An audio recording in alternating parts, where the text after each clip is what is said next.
wivu uliopitiliza ni ufunguo wa talaka. Wivu ni lazima uwe nao, na usikubali asilani machafu kwa nani?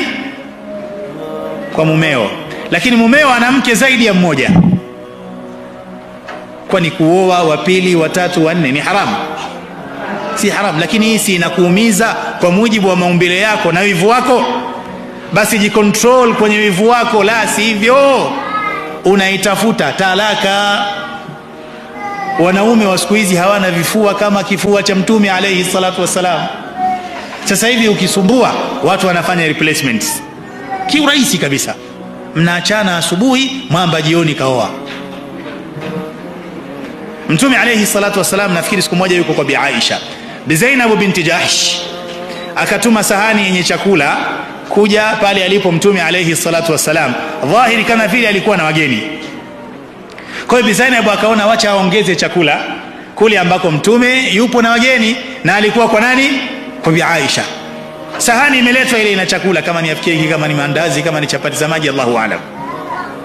Kilipoingia tu kile kisahani kimeletwa na mfanyakazi, Bi Aisha alipokiona tu akajua kimetoka kwa mke mwenzake. Alichofanya pop, akakibeta kile kisahani, chakula kikamwagika, sahani ikavunjika mbele ya Mtume na mbele ya wageni. Wafikiri mimi nakufanyaje kama mimi ndo mumeo? Kwa haraka haraka yani, kwanza umeniaibisha mbele ya wageni wangu, halafu yule pia ni Mtume, ni nafasi yake ni kubwa. Unafikiri utatoka salama? Lazima niwathibitishie wageni wangu kwamba mimi mwanamume wa shoka. Kwa hiyo nakuacha pale pale, pamoja na kuwa hupo, kwamba kuanzia sasa sio mke wangu wewe uliofanya hivi. Lakini ajabu, Mtume alayhi salatu wasallam alikuwa na kifua kikubwa. Akachukua ile sahani akamwambia yule binti aliyoleta, subiri. Alafu akawaambia masahaba zake, gharat ummukum, ni wivu tu wa mama yenu, ni wivu tu wa mama yenu.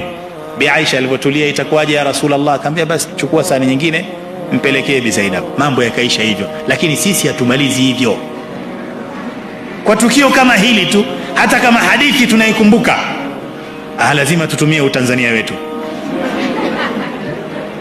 japo sahihi ni kufanya hivi. Kwa hiyo mwanamke, tambua kwamba wivu uliopitiliza, nafikiri nianza kueleweka wivu uliopitiliza ni funguo ya talaka yako.